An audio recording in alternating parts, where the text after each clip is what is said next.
Akhir dekade 80-an, Freddy Budiman sudah bukan lagi anak jalanan yang mencopet di pasar. Ia bukan sekadar preman kecil di pinggir terminal.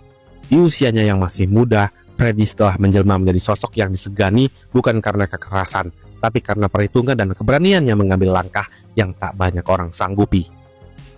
Tahun 1990-an adalah titik balik. Kota-kota besar di Indonesia sedang bergejolak dalam diam. Reformasi belum datang, tapi tekanan sosial sudah mulai terasa. Di sela keruntuhan ekonomi dan ketimpangan sosial, muncul peluang-peluang gelap yang hanya bisa dilihat oleh mereka yang cukup nekat. Freddy melihat celah itu, dan kali ini ia tidak lagi bermain di lingkaran recehan. Ia mulai menjajaki pasar malam, diskotik, dan tempat hiburan. Tapi ia bukan pengunjung biasa. Ia datang membawa barang yang dibutuhkan banyak orang di tengah bisingnya musik dan kelap-kelip lampu. Sesuatu yang membuat pengunjung bertahan semalaman, tertawa tanpa sebab, atau merasa dunia tak punya beban. Freddy bukan lagi pencari peluang, ia adalah sumbernya. Tak perlu waktu lama, jaringan kecil mulai terbentuk. Ia punya orang-orang kepercayaan di berbagai kota di Jakarta, Surabaya, Medan, hingga Batam. Semuanya bergerak dengan sistem yang rapi. Barang tak pernah dibawa langsung, semua pakai perantara. Tidak ada yang mengenalnya sebagai sosok utama. Freddy selalu tampil seperti pengusaha biasa. Ia berpenampilan rapi, murah senyum, dan pandai berbicara. Namun, di balik kemeja bersetrika dan parfum mahalnya, Freddy menjalankan sesuatu yang jauh lebih besar dari kelihatannya. Ia mengatur arus barang dari luar negeri, masuk lewat jalur-jalur yang tidak biasa, dan diedarkan melalui tangan-tangan yang tak mudah dilacak. Ia tidak bermain sendiri, dalam diam, ia mulai menjalin komunikasi dengan pihak luar, terutama dari negara-negara Asia Timur yang dikenal memiliki sistem supply yang tidak main-main. Disinilah Freddy mulai masuk ke level barunya. Ia bertemu dengan orang-orang yang memperkenalkannya pada sistem distribusi dalam skala yang sangat besar. Dari semula hanya beberapa butir, kemudian naik menjadi paket-paket dalam jumlah yang mengejutkan. Jaringan ini menawarkan kecepatan, volume, dan keamanan yang jauh lebih canggih. Dan Freddy tahu jika ingin naik kelas, ia harus ikut aturan permainan mereka. Hubungan itu tidak dibangun dalam semalam. Freddy memulai dari bawah. Ia belajar kode, pola pengiriman, hingga sistem komunikasi rahasia. Ia paham bahwa dunia yang baru ini jauh lebih kejam. Sekali salah langkah, nyawa bisa jadi taruhan. Tapi Freddy tidak gentar, ia sudah terlalu jauh untuk mundur. Dalam beberapa tahun, ia dikenal sebagai penyedia paling andal di antara kalangan elit hiburan malam. Barangnya terkenal bersih, kualitasnya tinggi, dan selalu tersedia.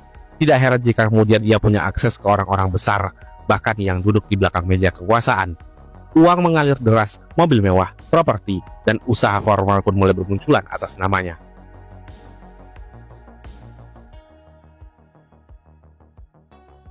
Namun, seperti semua hal dalam dunia gelap, keberhasilan selalu dibayangi oleh risiko.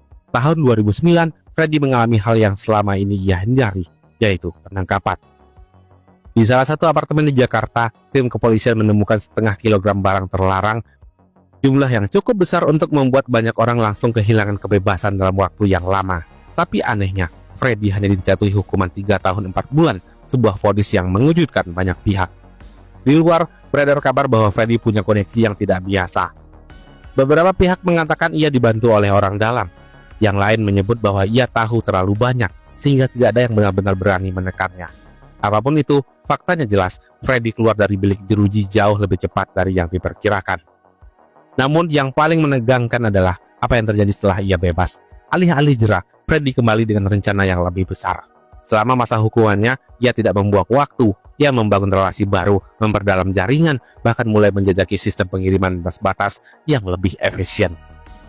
Ia tahu kelemahan sistem hukum, ia tahu celah pengawasan pelabuhan, ia tahu siapa yang bisa dibayar, siapa yang perlu ditakuti. Freddy mulai bertindak seperti seseorang pengusaha besar. Ia menata alur distribusi dengan sistem manajemen yang hampir seperti korporat. Ada staf yang bertugas sebagai pencatat, sebagai penghubung, sebagai perantara dari pihak luar. Bahkan dalam beberapa laporan, disebutkan bahwa ia memiliki tim logistik dan tim keuangannya sendiri. Dan yang lebih mengejutkan, ia menjalankan sebagian besar operasinya dari bilik tempat yang seharusnya membatasi geraknya, yaitu dari bilik penjara. Ia tidak lagi bermain sebagai pengecer, ia adalah pemasok utama. Ia mengatur jalur masuk dari luar negeri melalui koneksi yang dibangun bertahun-tahun, terutama dari kawasan China Selatan, daerah yang terkenal dengan produksi barang-barang tertentu secara massal dan sangat murah. Di sana, ia mendapat dukungan dari jaringan yang jauh lebih besar dari dirinya, sebuah sistem yang hampir tak terlihat tapi bekerja seperti mesin. Freddy tahu betul bahwa untuk tetap hidup dalam permainan ini, ia harus selalu satu langkah di depan.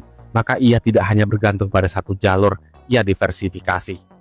Beberapa masuk lewat laut, sebagian kecil lewat udara, bahkan ada yang dikirim lewat kontainer berisi barang legal, disisipkan sedemikian rupa agar tidak mencurigakan. Setiap pengiriman dihitung, setiap langkah dicatat. Freddy bukan sekadar pengatur, ia adalah arsitek dari sebuah sistem bayangan yang tak mudah diruntuhkan. Namun, seperti bangunan besar yang terlihat megah dari luar, fondasinya mulai retak. Bukan karena musuh, tapi karena kebesaran itu sendiri. Semakin besar operasinya, semakin banyak pihak yang terlibat. Dan semakin banyak yang terlibat, semakin tinggi pula risiko kebocorannya. Freddy menyadari itu, tapi pada titik ini, ia juga terlalu dalam untuk berhenti.